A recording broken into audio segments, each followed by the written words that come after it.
Hello and welcome to Let's Talk Diz, a show that gives you everything you need to know to help make your Disney vacation as magical as can be in just about 20 minutes. I'm your host, Jeff Coviello. With me each week is Disney Master Sandy from Easy Diz by Instant Impressions Travel Services. Sandy, how you doing tonight? I am doing great. How are you, Jeff? I'm doing great. Tonight we are going to have another edition of our Resort Series shows. Tonight we're going to talk all about Fort Wilderness. And I will admit, if you know me, I'm not a camping girl, but I have stayed here because the fort is basically one of the three originals that opened when the Polynesian and the Contemporary opened. It opened November 19th, 1971. So it has been there for a long time. It has been there for a long time. And to be perfectly fair and frank, it's such a unique place to stay. And I think that's part of what it makes it appealing. And it's certainly appealing to a very specific group of travelers. So we're going to talk all about it. So I guess give us a little bit of history about it, and then we'll just kind of segue right into who's it for. You bet. And as you said, it is a unique space because it has a lot of different options, but I think it's also unique because of its size. And I'll tell you right now, Google all you want. You're going to find a lot of very different numbers that are all close together, but look on 12 websites, you'll get 12 different answers. Right. But Fort Wilderness is 700 acres. And if you're like me, you're like, I have no idea what that number means. So I'm going to give you what that number means. The largest theme park is Animal Kingdom. That's 500 acres. If you put Magic Kingdom, Hollywood Studios, and Epcot together, that's only 540 acres. So those three parks are just bigger than Animal Kingdom. Fort Wilderness is 2/3 the size of all four parks put together. So it's huge. That's the first thing we know. And why is it huge? Because it is camping. It is woods. There isn't this big hotel building there. Lots of campsites, cabins. We'll talk a little bit more about it. And I will say that I remember going in the 70s. And again, you had 2 deluxe hotels or you had camping. And I was a kid, so it wasn't my money, it wasn't my choice. At the time, they had airstream motorhomes up on Cinderblock. And you stayed in your own private camper at your private campsite. And it was kind of neat because you actually had maid service, housekeeping service into your camper. That's really cool. That's very interesting. I can't even imagine something like that today. Sadly, the campers are no longer there.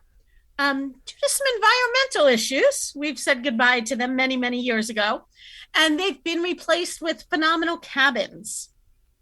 Now, the cabins is actually something that on my first trip to Walt Disney World, we stayed in.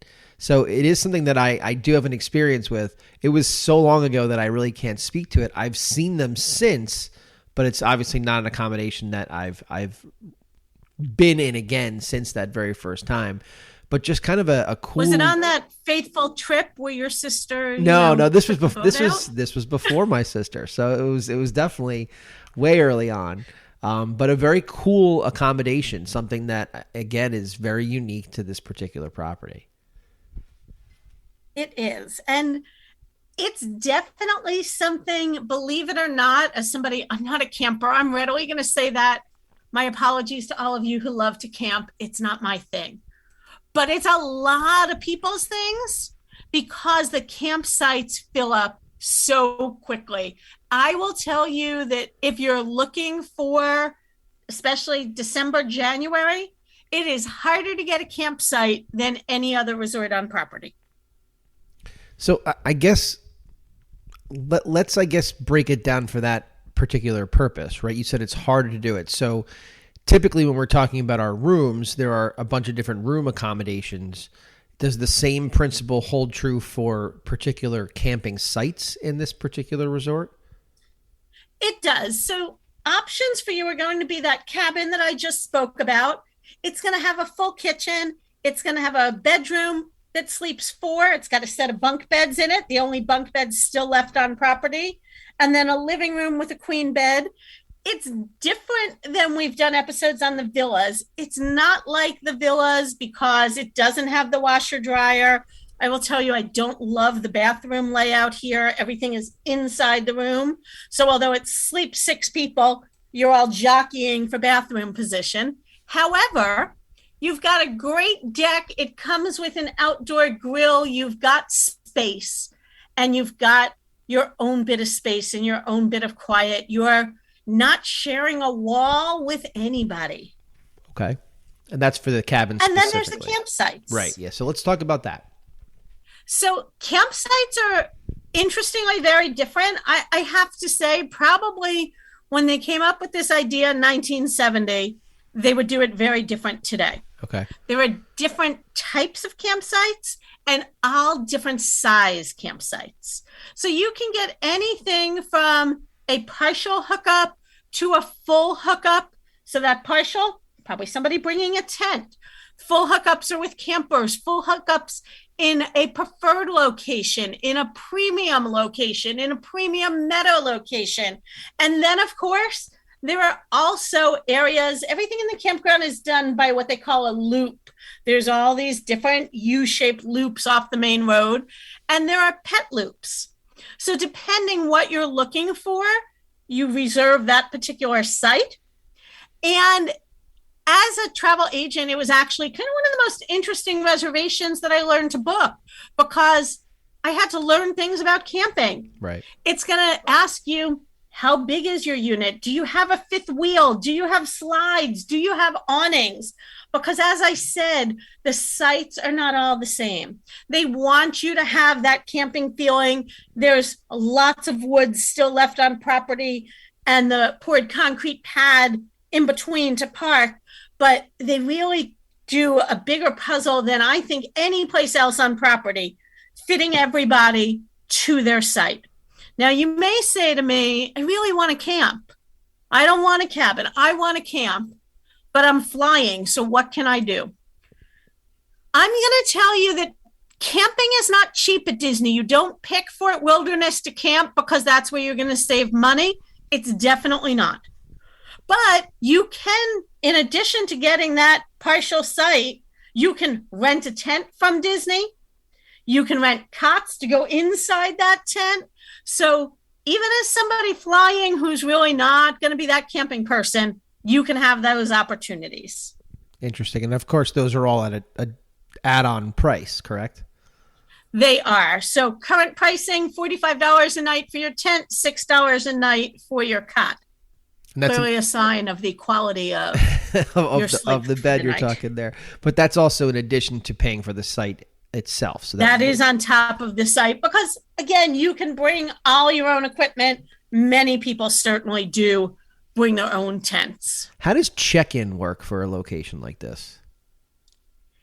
It is very unique. It is a super small lobby because there's just a very limited number of people checking in there. They have, similar to a toll booth, for lack of a better phrase, there's a line of toll booths because people are pulling up in their motorhome and in their camper. So you kind of pull up to the window, get checked in, and then pull on through. Because obviously these bigger motorhomes, they can't put 100 of them in a regular parking lot like you would have for standard resort check-in. Right. Okay. Interesting. Anything else as far as accommodations that we want to talk about before I move over to transportation? So obviously, if you're there in a motorhome, you probably have your own shower, your own bathroom. Obviously, if you're tenting, you do not. So there are 15 comfort stations located conveniently throughout the loops to be available for, anybody who obviously needs them, as well as like every other resort. There are washer dryers available, because one of the other unique things about this resort is that people will often go here really to camp.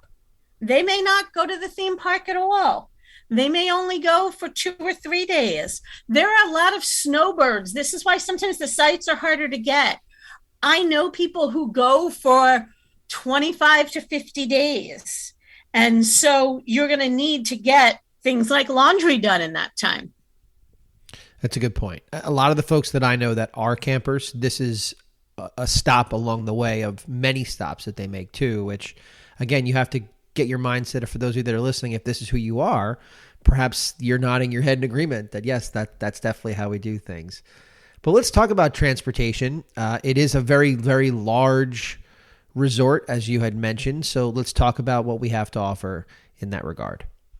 So I will say, I think this is a tough resort for transportation because it is so large. We've talked about other large resorts and how they have a bus that runs throughout the resort. This has a bus that runs throughout the resort, but unlike the large resorts where after the last stop it leaves, in Fort Wilderness, the buses all drop you at the settlement depot. And from the settlement depot, you're going to take a bus to Epcot, Hollywood Studios, Animal Kingdom, or Disney Springs, or head over to the water and take a boat across to Magic Kingdom. So it is double transportation. You're walking from your cabin or your campsite to the front of the loop, waiting for the bus, boarding the bus, heading to the settlement depot. Now, there is a way around that a little bit. You can bring your own or rent a golf cart. I will say I have not done it without a golf cart, but sitting in my driveway at my cabin was my rental car and my golf cart.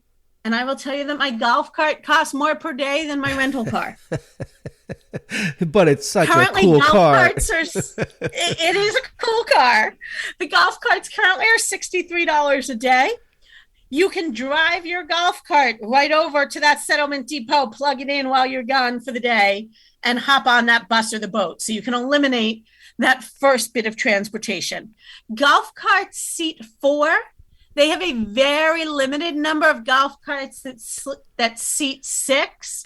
And I will say, I wish they got more of them or they changed the reservation system, because the ones that seat 6 are on a first come, first served basis. So if you're a family of 5 or 6, you don't know until you arrive if there's going to be a cart that seats 6 for you. And to get 2 carts a day, unless you're really spending all day at the resort and that is your mode of transportation, to add $120 a day just so you don't have to take an extra bus is a lot in my mind. Yeah, it is. But it's a cool feature that I say when I walk around this particular resort. The golf carts are definitely something that draws my attention as someone who doesn't stay there often. It's definitely a piece of the resort that I think is a visual memory. Let's talk about some food. A bunch of different food options. When we get to it, I will mention it's absolutely my favorite place to eat on property, just from the entertainment perspective. But break down some of the food options. I was going to end with that one and leave it for you, but go ahead, Jeff. Take that one first, because I know it's your favorite. Well, listen, and I'm so happy that it's returning to property. The Hoop-de-Doo review for me is such an iconic show. It's such an iconic memory. So many of my trips have begun with this experience that to me, it almost started to feel like if it's not one of the first things that I do, my vacation truly had not yet started. But it's just a wonderful, wonderful experience for the family. I can't speak highly enough of it. It's very entertaining. There's so much food. You know, if you're a strawberry shortcake fan, if you're a fan of dinner theater, you know, with a ton of kitsch involved, I can't recommend it highly enough. It's not cheap. I'll throw that out there right away.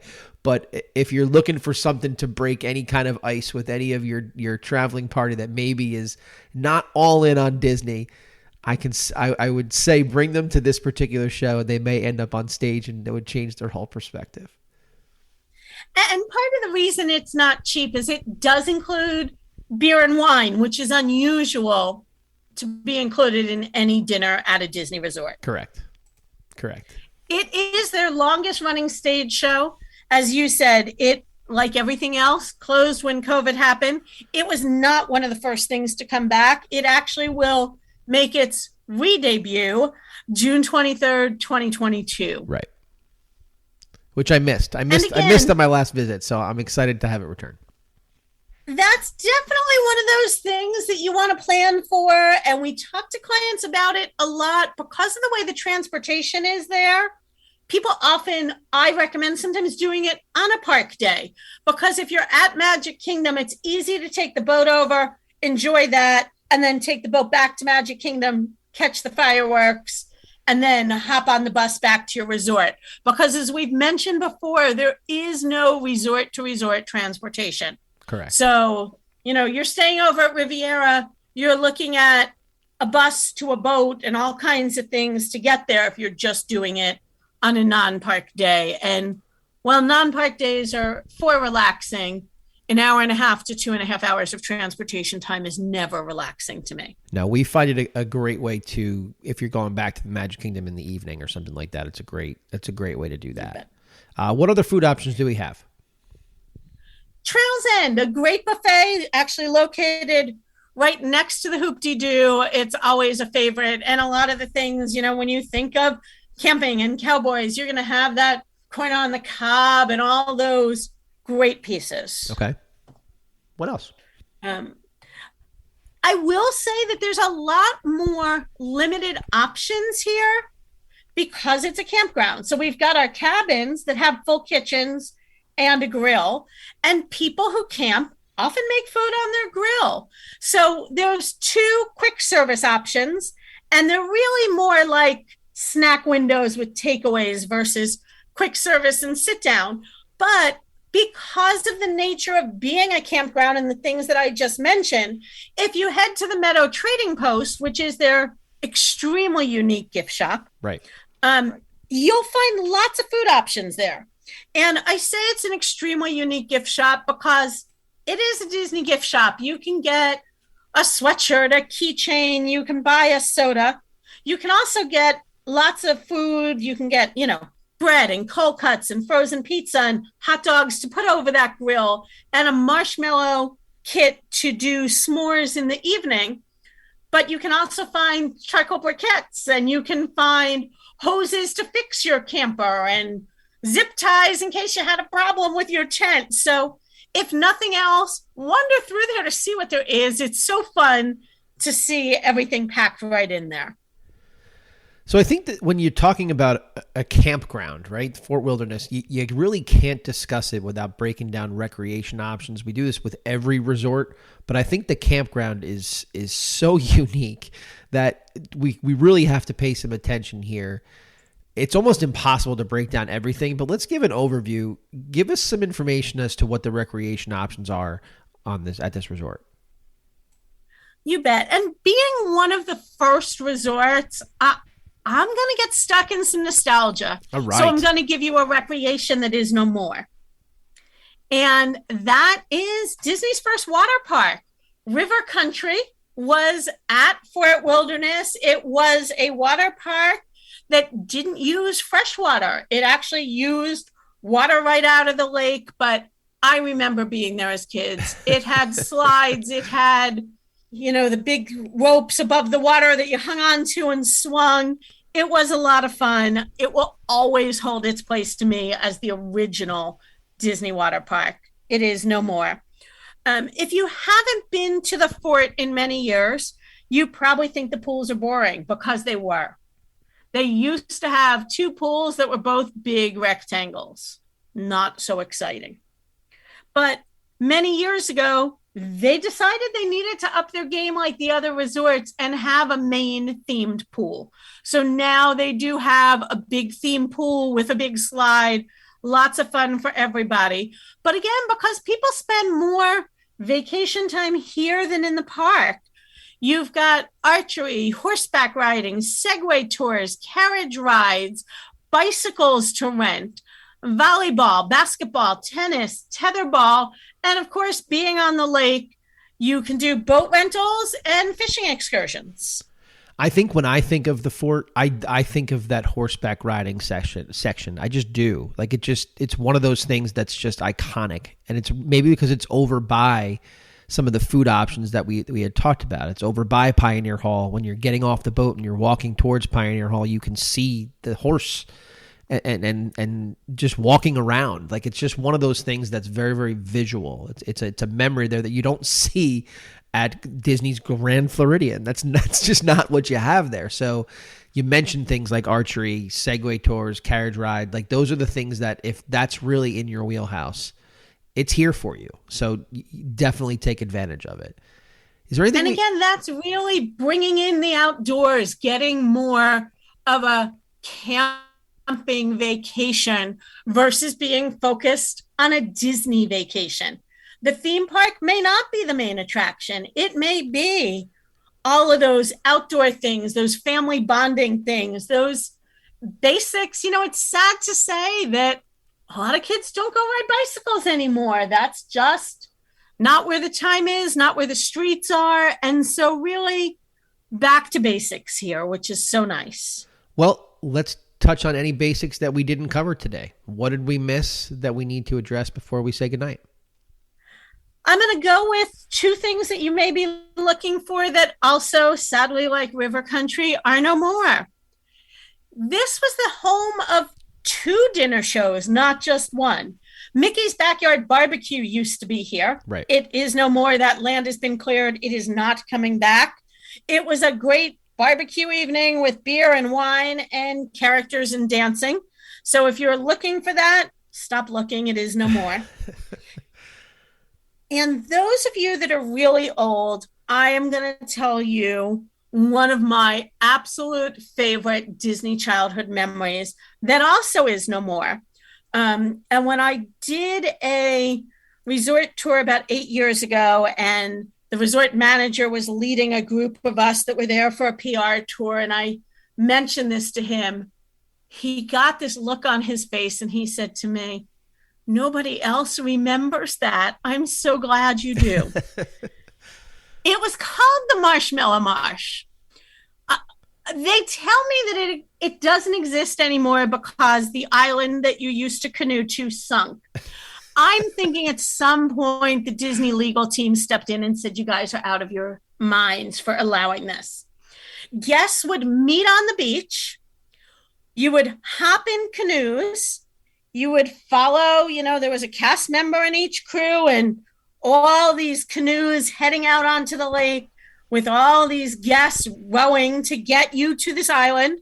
And now picture the ferry boat is going by and the other boats getting people to the park as all these people in their canoes are rowing. You got to the island. They set up a giant bonfire where we roasted marshmallows, hence the name Marshmallow Marsh. You could watch the Magic Kingdom fireworks. You could watch the water pageant come by, one of the things that I love to do that is still there today. And of course, if we could watch the fireworks, it had to be dark out. Sure. Now that it was dark, you put all these people back in their canoes with a cute little lantern with a single bulb on the front, and you sent them back into the waterway with all the speedboats and ferry boats and big transportation boats to row back in the pitch black with these little teeny beacons of light. Yeah, I can't imagine why it doesn't exist anymore. That sounds like something that would be just without any kind of stress for the company. Listen, not the most ingenious idea. No. But again, among my absolute favorite childhood memories, it makes me sad that there is no more Marshmallow Marsh, but we'll get past it. The other thing we didn't cover that's always a happy thought for people staying there, as I said, people stay there for a long time, and many of them are coming with campers and trailers. So unlike those of us who fly, who are trying to stay under that 50-pound weight limit and as few suitcases as possible, these people with their campers go all out in decorating. Halloween, Christmas, it is huge. They do a golf cart parade where people go through, and you can go through and see all of the blow up things and lights and signage. Really just an amazing fun time, super creative. I would say 90% of them are Disney themed and should be on like the Great American Light Show. Just a super fun atmosphere. So even if you're not a camping person, if you're going to Disney and you've gone a few times, add this in for one of your next visits. It is a unique experience. It is all Disney, even though it's still camping, something you don't want to miss. Well, Sandy, I appreciate you taking the time to explain this unique and really awesome and historical resort. Have a great week. You too. Thanks. And that's a wrap this week on Let's Talk Diz. If anyone you know could benefit from this or any show, please share, have them like and subscribe. And don't forget to reach out to the folks at Easy Diz by Instant Impressions Travel Services for any Disney destination planning. Make it a great week, and as always, keep making memories.